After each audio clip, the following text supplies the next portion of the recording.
Assalamualaikum warahmatullahi wabarakatuh. Kami dari kelompok pembuatan proposal kuantitatif yang berjudul kelompok kami pengaruh kondisi lingkungan belajar dan motivasi belajar terhadap keaktifan siswa di MTS Miftahul Salam Kambeng. Dalam hal ini yang menjadi menelatar belakangi pembuatan proposal ini, yakni pada saat ini pendidikan memiliki peran yang sangat besar dalam menentukan arah kebijakan yang akan menunjukkan kemana bangsa ini akan dibawa. Pendidikan juga merupakan salah satu usaha membantu individu, sehingga segala potensi yang dimiliki dapat berkembang seoptimal mungkin sesuai dengan berkat kemanusiaannya, sesuai dengan Undang-Undang Nomor 20 Tahun 2003 tentang Sistem Pendidikan Nasional Bab 1 Pasal 1 Ayat 1 yang berbunyi, pendidikan adalah usaha sadar dan terencana untuk mewujudkan suasana belajar dan proses pembelajaran agar peserta didik aktif mengembangkan potensi dirinya untuk memiliki kekuatan spiritual keagamaan, pengendalian diri, kepribadian, kecerdasan akhlak mulia, serta keterampilan yang diperlukan dirinya, masyarakat, bangsa, dan negara. Selanjutnya, dalam hal ini kami mengambil sampel di lingkungan belajar di MTS Miftahul Salam Kambeng yang mana memiliki peran penting dalam menentukan keberhasilan proses pembelajaran. Namun ada beberapa permasalahan yang muncul terkait lingkungan belajar di sekolah ini, dan berdasarkan hasil pengamatan di madrasah terdapat sebagian siswa kurang memahami pelajaran yang diberikan oleh guru. Yang kedua, banyak siswa yang menunjukkan sikap bosan dan kurang aktif selama proses pembelajaran. Dan yang ketiga, keterlibatan orang tua dalam mendukung pembelajaran anak di rumah masih rendah karena kurangnya pemahaman terhadap materi yang diajarkan di sekolah. Dan keempat, motivasi belajar siswa cenderung rendah terbukti dari minimnya partisipasi siswa dalam memberikan tanggapan selama pembelajaran, baik melalui pertanyaan maupun diskusi. Selanjutnya, berdasarkan latar belakang yang telah diuraikan di atas, maka identifikasi masalah yang dijadikan bahan penelitian kami yaitu sebagai berikut. Yang pertama, kurangnya kesiapan siswa dalam mengikuti pembelajaran disebabkan oleh kurangnya kesiapan siswa dalam menghadapi proses pembelajaran. Yang kedua, minimnya keaktifan dan partisipasi siswa dalam pembelajaran. Yang ketiga, rendahnya keterlibatan orang tua dan dalam mendukung pembelajaran di rumah. Sedangkan rumusan masalah yang kami buat ada 3. Yang pertama, apa saja faktor kondisi lingkungan belajar yang mempengaruhi keaktifan siswa, sejauh mana pengaruh motivasi belajar terhadap keaktifan siswa. Yang ketiga adalah adakah pengaruh signifikan antara lingkungan belajar dan motivasi belajar terhadap keaktifan siswa. Dan manfaat penelitian yang kami teliti, yang pertama ada manfaat teoritis dan yang kedua ada manfaat praktis. Yang pertama, manfaat teoritis, dengan adanya penelitian ini diharapkan dapat memberi kontribusi dan sumbangan pemikiran terhadap pengembangan produk ini. Dan manfaat praktis, yang pertama bagi siswa, dengan adanya pengembangan ini diharapkan siswa lebih termotivasi dan terfasilitasi dalam belajar karena proses pembelajaran dilakukan lebih variatif. Yang kedua, ada manfaat bagi guru, yakni penggunaan sistem evaluasi ini dapat membantu guru agar lebih mudah melaksanakan proses pembelajaran. Dan yang ketiga, bagi peneliti dan mahasiswa, penelitian ini mendapatkan pengalaman langsung sebagai calon guru dan bisa mengimplementasikan ilmu pengetahuan yang diperoleh dari perkuliahan. Sedangkan sistematika pembahasan, yang pertama ada bab 1, ada pendahuluan, yang kedua ada bab 2, kajian pustaka, dan yang ketiga ada bab 3, meliputi metode penelitian, ada pendekatan dan penelitian, ada pemilihan lokasi dan waktu penelitian, ada populasi dan sampel, ada definisi operasional variabel penelitian, ada teknik dan instrumen pengumpulan data, ada validitas dan reliabilitas, dan ada teknik analisis data. Selanjutnya ada yang pertama, yang bab kedua ada kajian teori. Di sini ada kami menguraikan beberapa teori yang sebelumnya pernah dibahas, yakni yang pertama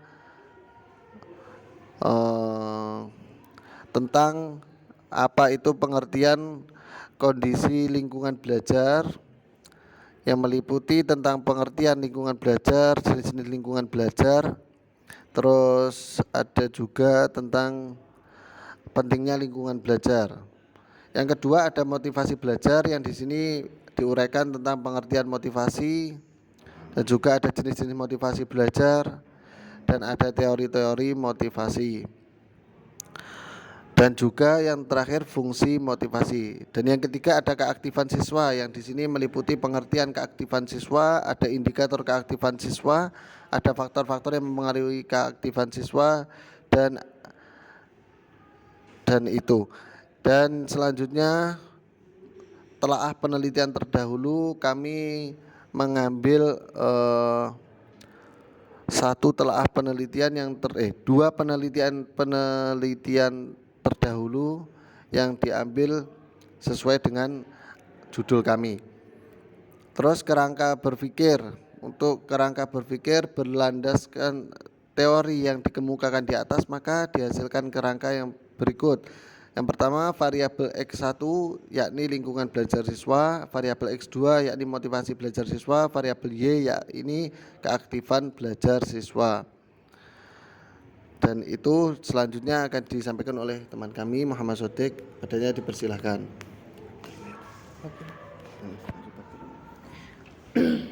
Terima kasih. Jadi saya akan menjelaskan tentang bab 3 yaitu metode penelitian. Yang pertama pendekatan dan jenis penelitian. Penelitian ini kami menggunakan suatu metode kuasi eksperimen dengan desain pretest, post-test, group control secara tidak langsung. Jadi terdapat dua kelas dalam penelitian kuasi eksperimen, yaitu kelas eksperimen 1 dan kelas eksperimen 2, yaitu kelompok eksperimen I maupun kelompok eksperimen 1 maupun kelompok eksperimen 2 tidak dipilih secara acak sehingga menggunakan kelas yang ada di MTS Miftahus Salam Kambeng.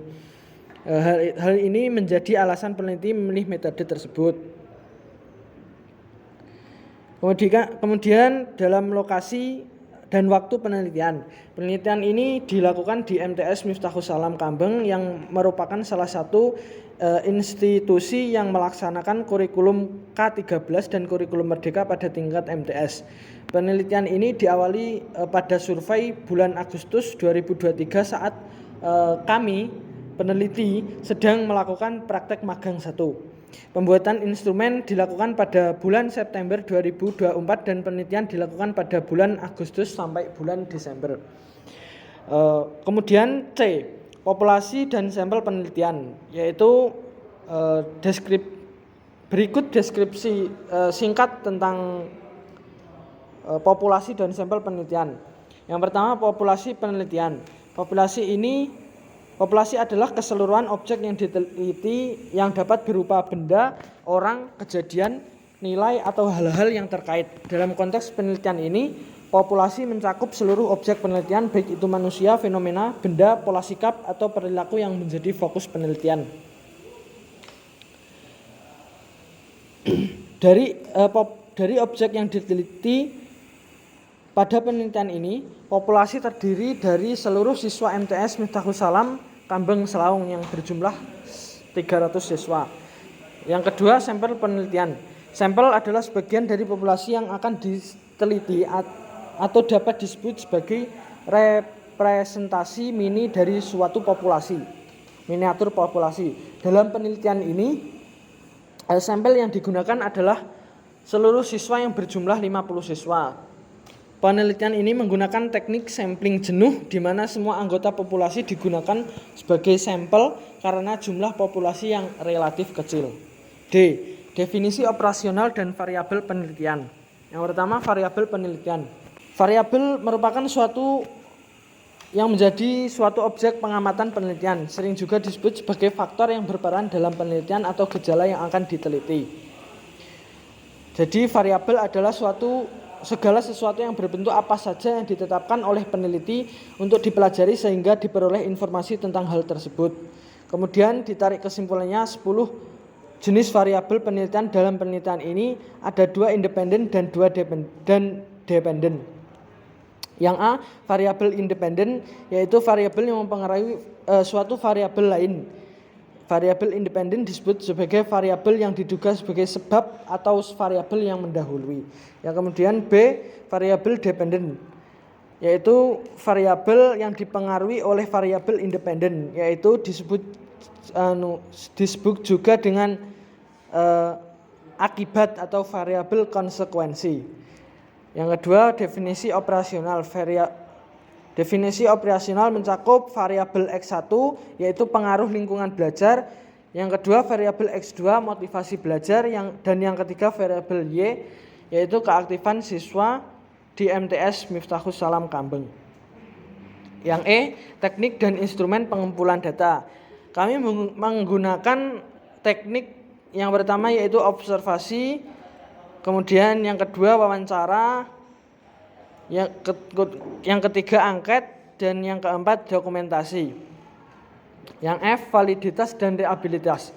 Uji validitas instrumen, yaitu validitas adalah derajat ketepatan antara data yang diperoleh dari objek penelitian dengan data yang dilaporkan oleh peneliti. Untuk mengukur validitas instrumen tes dalam penelitian ini digunakan rumus korelasi produk momen atau dikenal dengan korelasi Pearson.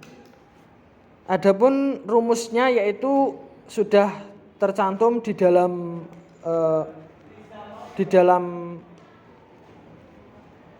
proposal. Kemudian yang kedua, reliabilitas instrumen, yaitu berkaitan dengan masalah kepercayaan.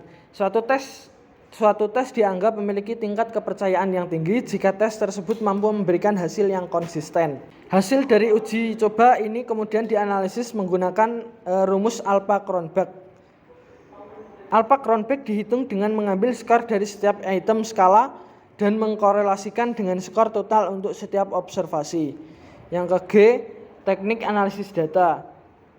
Teknik analisis data adalah kegiatan setelah terkumpulnya suatu data dari seluruh responden atau dari sumber data lainnya. Analisis data didefinisikan sebagai upaya untuk mengubah data menjadi informasi untuk membantu dengan mudah memahami karakteristik dan data dan menjawab pertanyaan terkait penelitian.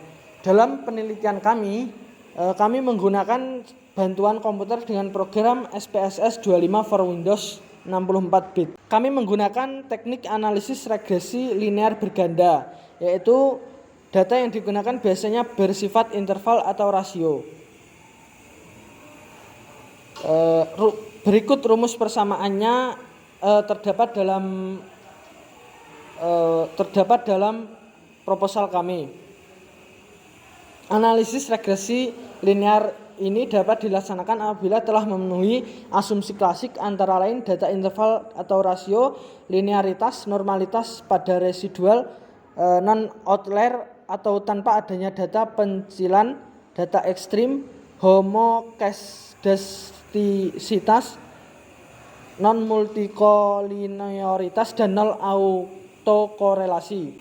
Itu presentasi dari kami. Apabila ada kesalahan maupun kekurangan dari kami mohon maaf yang sebesar-besarnya.